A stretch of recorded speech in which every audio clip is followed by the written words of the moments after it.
Hello everyone, welcome to Emmy recipes. ఈరోజు వీడియోలో Hyderabadi special మిర్చికా salan ఎలా చేసుకోవాలో చూపిస్తున్నానండి. అది కూడా చాలా ఈజీ ప్రాసెస్లో ఎవరైనా కూడా చేసేయచ్చు. ఈ మిర్చికా సాలన్ పులావ్లోకైనా, బిర్యానీలోకైనా, ప్లెయిన్ రైస్లోకైనా, జీరా రైస్లోకైనా ఇలా ఎందులోకి తిన్నా కూడా టేస్ట్ అయితే సూపర్గా ఉంటుందండి. తప్పకుండా మీరు కూడా ఒకసారి ఈ విధంగా ట్రై చేయండి. ఇక్కడ నేను ఈ మిర్చికా సాలన్ కోసము లావుగా పొడుగ్గా ఉన్నటువంటి బజ్జీ మిర్చిని తీసుకున్నాను. ఒక 7 తీసుకున్నాను ఈ మిర్చిలని. ఇప్పుడు ఈ మిర్చిలని బాగా కడిగి నీట్గా కడిగిన తర్వాత మధ్యలోకి ఘాట్లు పెట్టి తీసుకుంటున్నాను. ఇప్పుడు ఈ మిర్చిలని పక్కన పెట్టేసుకొని స్టవ్ ఆన్ చేసుకొని ఒక ప్యాన్లోనికి ఒక 2 స్పూన్ల పల్లీలు, 2 స్పూన్ల ఎండు కొబ్బరి ముక్కలు, కొద్దిగా దాల్చిన చెక్క, 2 లవంగాలు, ఒక ఇలాచి, జాపత్రి, కొద్దిగా మెంతులు వేసుకొని లో ఫ్లేమ్లో మాడిపోకుండా లైట్గా కొద్దిగా ఫ్రై చేసుకోవాలి. ఇవి కాస్త ఫ్రై అయిన తర్వాత ఇందులోకి ఒక స్పూన్ నువ్వులు, ఒక స్పూను గసగసాలను కూడా వేసుకొని లైట్గా ఫ్రై చేసుకున్న తర్వాత పూర్తిగా వీటిని చల్లారనివ్వాలి. చల్లారిన తర్వాత మిక్సీ జార్లోనికి వేసుకొని ఇందులోకి కొద్దిగా వాటర్ వేసుకొని మెత్తగా పేస్ట్లా ఇలా గ్రైండ్ చేసుకొని ఈ మసాలాని పక్కన పెట్టేసుకోవాలి. ఇప్పుడు స్టవ్ ఆన్ చేసుకొని అదే ప్యాన్లోనికి 2 టేబుల్ స్పూన్ల ఆయిల్ వేసుకోవాలి.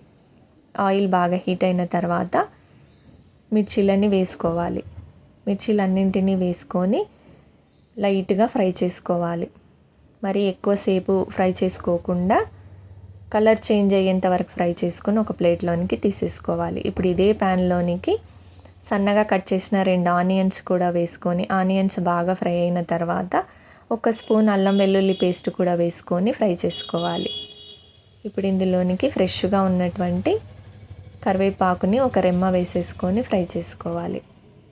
అలాగే ఇందులోనికి తగినంత పసుపు, మీరు తినే కారాన్ని బట్టి కారము, ధనియాల పొడి, జీలకర్ర పొడి, గరం మసాలా కూడా వేసుకొని ఒక్కసారి అంతా కూడా కలుపుకొని ఇప్పుడు గ్రైండ్ చేసుకున్న ఈ మసాలా పేస్ట్ని కూడా ఇందులోనికి వేసేసుకోవాలి. అదే మిక్సీ జార్లోనికి కొన్ని వాటర్ కూడా వేసుకోవాలి. తర్వాత ఒక్కసారి అంతా కూడా బాగా కలుపుకున్న తర్వాత కొద్దిగా చింతపండు రసాన్ని వేసుకోవాలి. ఇప్పుడు తగినంత సాల్ట్, ఇంకొంచెం వాటర్ కూడా వేసుకొని ఒక్కసారి అంతా కూడా కలుపుకోవాలి. తర్వాత ఫ్రై చేసుకున్న మిర్చీలన్నింటినీ కూడా ఈ గ్రేవీలోనికి వేసేసుకోవాలి. వేసుకొని ఫ్లేమ్ని లోలోనే ఉంచి మూత పెట్టేసుకొని ఆయిల్ అంతా పైకి తేలి గ్రేవీ అంతా దగ్గర పడేంత వరకు ఒక 5 నిమిషాల పాటు ఉడికించుకోవాలి. ఇలా ఆయిల్ అంతా సపరేట్ అయిన తర్వాత లాస్ట్లో కొద్దిగా కొత్తిమీరను కూడా వేసుకోవాలి. కొత్తిమీర వేసుకొని ఒక్కసారి అంతా కూడా కలుపుకొని స్టవ్ ఆఫ్ చేసేసుకున్నామంటే ఎంతో టేస్టీ అయిన హైదరాబాదీ స్పెషల్ మిర్చికా సాలన్ రెడీ అండి. చేసుకోవడం చాలా ఈజీ అండి. ఎందులోకి తిన్నా కూడా టేస్ట్ అయితే సూపర్గా ఉంటుంది. మరి మీరు కూడా ఒకసారి ట్రై చేయండి. ఎలా వచ్చిందో కామెంట్ చేయండి. వీడియో కనుక నచ్చినట్టయితే ప్లీజ్ లైక్ చేయండి, షేర్ చేయండి, సబ్స్క్రైబ్ చేసుకోండి. Thanks for watching.